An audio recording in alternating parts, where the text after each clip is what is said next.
Hello, everyone. Good to see you. I'm Pastor Neil. I'm one of the pastors of Crossroads Church in Custer, South Dakota. Each week, we're putting out a video to encourage you and give you a little information of what's going on while we are separated. This week is Easter week, and we will not be meeting at the church as normal. However, we will be meeting online. You can find us streaming on YouTube if you search Crossroads of Custer, or if you go to our webpage, crossroadsofcuster.com. Just go to live stream and follow the links, and you'll be right there. Have a couple of announcements for you today.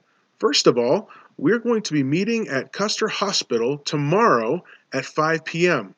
Now, we can't get together like we would like to get. However, drive on in, leave plenty of space for others, and spend 5 or 10 minutes praying for those that are helping with this crisis. Pray for the doctors and nurses for wisdom, the scientists as they search for an answer, and also those that are fighting for their lives with this virus. For our encouragement today, we're going to take a look at Psalm chapter 9, verses 9 and 10. Let's read. The Lord is a stronghold for the oppressed, a stronghold in times of trouble. And those who know your name put their trust in you. For you, O Lord, have not forsaken those who seek you. Let's unpack this a little bit, shall we? First of all, David starts right off with, the Lord is the stronghold. Now, what's a stronghold? A stronghold is a place that's well defended, usually in military places. So, you would have a city, and then you would have walls, and inside those walls, you would have all the extra protected things. Now, God is the stronghold. He is a place of strong military power to protect the oppressed. Now, we don't exactly have that going on in most places in the United States. There are places in the world, but not here in South Dakota necessarily. But David also talks about that. He says, a stronghold in times of trouble. Well, we do have that, don't we? In fact, we have that all the time. Not just when this COVID is going around, but also when we don't know what's coming up next in our life, when we don't know the direction we should move, when things don't work the way we want them to, when our friends or family pass away, we are in times of struggle. Well, God is a stronghold of those times of trouble. He then moves on and says, to those who know your name, put their trust in you. Isn't that interesting? To those who know your name, they put their trust in him. It's found that in the Old Testament, knowing someone's name is part of a relationship. Those who God has a relationship know to put their trust in him. Why would they do that? Well, first of all, God is trustworthy. He's worthy of that trust. He's worthy of knowing that we're not in charge and he is.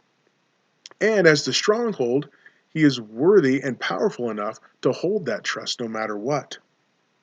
David continues, he says, for, O Lord, you have not forsaken those who seek you. Isn't that interesting? Those who know his name and then those who seek him. He does not forsake them. What does forsake mean? It means to leave. You know, there's always that movie back in the 80s of the dog or the cat who's left on the side of the road because their owner doesn't want him anymore. God will never do that. He'll never leave us. He'll never drive off without us because we're too much or we've done too much or he doesn't love us anymore.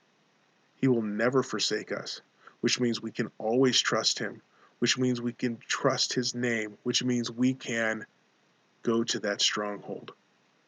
So this week, there's a couple things we need to take a look at. First of all, do you know his name? Jesus came to this earth. He lived a perfect life, and he died. We're going to talk about that on Good Friday. And then on Easter, we celebrate him rising again. In the book of Acts, Paul talked to a prison jailer. He said, believe in the Lord Jesus Christ, and you will be saved. Saved from what? Saved from sin, saved from separation from God. First thing we didn't need to know is to trust in his name. Second is that we need to seek him. What does it mean to seek? You ever play hide and go seek? It's not much of a game when the person who's supposed to be looking doesn't seek. God is